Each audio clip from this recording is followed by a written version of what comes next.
So, Monday. Monday, my state goes into another lockdown. Seems as if we have been here before. If the first one didn't work, then how is it that the second one's going to work? I don't know. But there are many issues to this and many layers, and we're going to try to approach this from an aspect of we are not on partisan lines. So in order to do that, we need to shed our partisan lines and shed our emotions and look at the situation and blow it up. And in order to blow up a situation, we're going to take it from where it is now and step by step a little bit bigger to the next conclusion, all the way to the absurd natural conclusions. That's how you take a microscope to a situation and see, well, where could it lead to? So, from a personal standpoint, not much is going to change for me. I mean, geez, every time we go into these lockdowns, I'm busier than ever.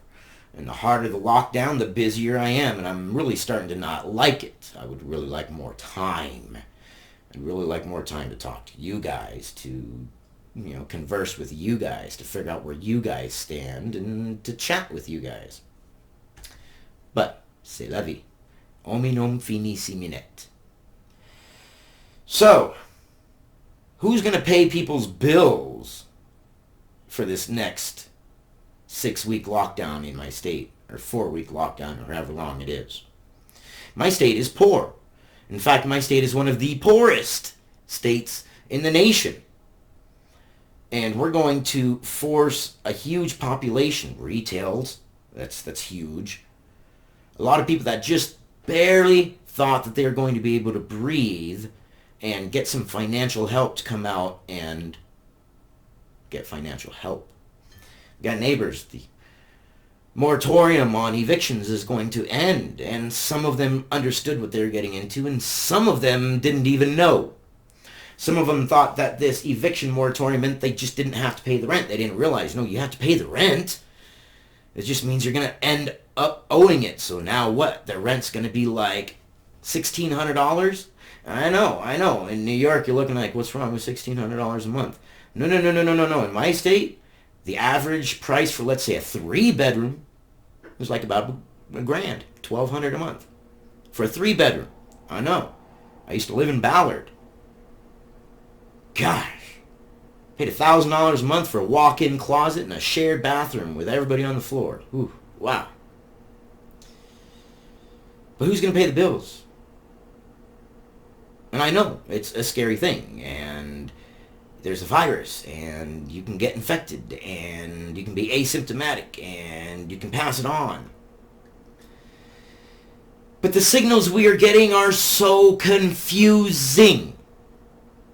First, we're told that we must, under all circumstances, obey the World Health Organization. Don't listen to Trump. Don't listen to any doctors. In fact, any doctors that said anything, even if they were doctors with the Centers for Disease Control, it didn't matter who they were. If they went against anything that the World Health Organization said, YouTube, Facebook, Twitter would censor it, ban it, put one of those little caveats that said this is not proven or this goes against the World Health Organization's advice. Okay, so if you stick to that logic, the World Health Organization right now is saying lockdowns are an absolute last resort, and we need to do everything we can to stop from having to lock down. So YouTube, since this is the platform that we are using right now, and the platform that presumably you are watching it on, unless it's some sort of another link and you're watching on another platform, and in case that case, hi, how you doing? Welcome. But if you tell us that we must obey and we cannot under any circumstances even say anything that goes against the World Health Organization, or we risk getting banned, then how now are we in a situation where we're doing exactly that, and that's what we're supposed to do?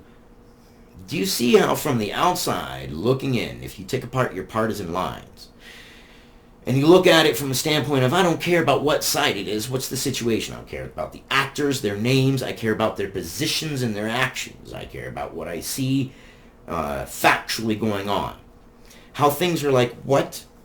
If you're an alien and you came down, and there was a pandemic, and the world leader for the world's superpower, the world's only superpower, starts banning travel, and then everybody is saying, well, don't ban travel, that's racist. You can't ban travel, you can't ban travel. Then you would look at the president, you would say, wow, he must be an evil guy. Everybody says he's locking these places down and that he shouldn't. Then months later, people say, well, he didn't do enough to lock down sooner. And then you would scratch your head and you would be like, wait a minute. When he was locking it down, you didn't want him to lock it down. You had programs like Hugging Asian to prove that you didn't want the lockdown. Then months later, you lambast him for not locking down. Okay, that's weird. Then you have one of the largest social media, and honestly, I would even say that YouTube is the world's largest news platform too. If you compile all the videos, even the world's largest news platforms out of YouTube use YouTube to spread their word. And one day they say this world organization must be obeyed, and anybody who goes against this world organization risks getting their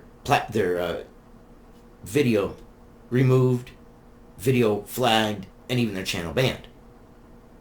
And then the very government does the very thing that the very organization said not to do, that you would get banned for if you spoke up against them. So what are we supposed to think? What are we supposed to do? How long till you change this time? I am so confused. Maybe somebody out there smarter than I can piece it together for me, because right now all I see is the information is going to change based upon what the party wants you to believe, based upon what they believe is going to help the party out the most. That's the only reason I can see a swift change of idealisms. You cannot say one point, how dare you lock down these countries? How dare you ban travel from these countries? Haven't you heard China? Haven't you heard the World Health Organization? They say it can't be transmitted to humans. What are you doing, Mr. President? You're banning travel from these countries for a virus that they say is okay. They say it's safe. Look here, China. Yeah, see? China just said that it's safe. What? The World Health Organization said, yeah, China, we got your back. It's safe. So what are you doing, Mr. President? And then the very next time saying, hey, Mr. President, what are you doing? How come you didn't lock down this stuff earlier? How come you didn't ban all planes? How come you didn't shoot F-14s up in the air to make sure every plane that left the border of the United States wasn't headed to one of these countries type thing? What? Remove the name. Remove your emotions and just look at the situation. And tell me if it makes sense. Because I'm confused. And if I'm confused, there's other people that are confused too. Because I don't understand what's going on. This information, this news cycle lately, since the advent of the internet, has been rapidly changing to something that is unrecognizable. Unrecognizable to the point where, as an analogy, you walk out in the street and it's gotten so bad you look at a cat and got to look and wonder, is that really a cat or is it a dog in a cat suit? That's how bad it's getting. Lockdown, how dare you lock down? How dare you lock down? Wait, how dare you didn't lock down soon enough? How dare you didn't lock down soon enough? How dare you didn't lock down soon enough? What? And to now have proof that military officials were lying to the President of the United States. Is he the only one you guys have lied to? Or have you lied to every single president? I'm sure it's been every single president. I mean, I'm sure that's not news. But to have the military officials tweet it out and laugh about it, like, we were lying to the president the whole time. What? And how come the president creating peace in the Middle East didn't become a big news? cycle, a news thing. Jeez. He created peace in the Middle East. Do you remember that used to be a phrase? Peace in the Middle East. It used to be what everybody wanted. Peace in the Middle East. Peace, pot, and avocados, man. And then he does that and nothing. Remove the name. I'm not a Trump supporter. I am a supporter of the United States. I'm a supporter of the rights, and I'm a supporter of the things that I see that are good. When you add the man, he's boorish, he's rash, he's rude, he's crude. When you separate the man from the president, what's he done? He's created peace in the Middle East. He's pulled troops out of wars that we've had for 20, 21 years. We have individuals right now that are serving in the military that weren't even born when this war happened. So what are we doing? And he's pulling our troops out of there, and the military is lying to him. So here we have a nation divided cannot stand. It cannot. So here we have the military, separate the person. We're not talking about Trump. We're talking about the president. We have the military deliberately lying to the president and then tweeting about it and laughing at how they lied to the president. That's not good. In fact, I think that's treason. Someone arrest these people. How many other presidents? This is some serious stuff. But it seems like people don't care because, well, emotions and partisan lines and all. I'm just saying, everything's crazy. We're going on lockdown. We'll see what happens. But get your information from multiple sources, because a more educated populace is a better voting populace. And a more educated populace can ask the questions that need to be asked. And a better educated populace is harder to pull the wool over their eyes. But if anything I have said here makes sense, give me a thumbs up, a like, a share, a comment. Help me out here. Help me out. And if anything I've said here doesn't make sense and you can explain it to me, if you can be like, hey, I can tell you exactly what happened here, I can tell you exactly how this happened, well, I'll accept that too. Let me know.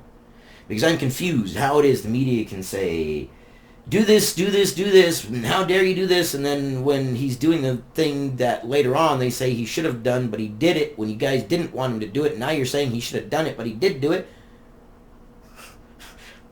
Something like a weird Dr. Seuss story.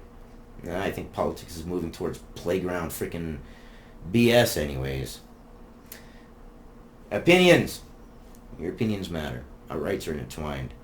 And look, if we don't call out this BS, then it's just going to keep happening. So, that's what we do. I love you guys. I'll see you in the next one.